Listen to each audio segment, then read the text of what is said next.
Welcome to Quick Solution. In this video I'm going to show you how to delete multiple friends on Snapchat at once. So let's go forward and open the Snapchat app right here. And I'm going to my profile picture at the top left corner.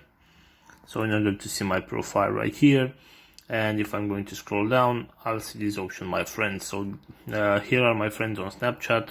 I have only a few, but maybe you have a list full of friends.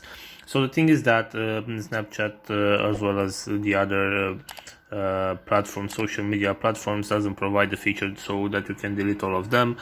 The only thing I can do is just tap on this friend right here, select manage friendship, and then remove friend.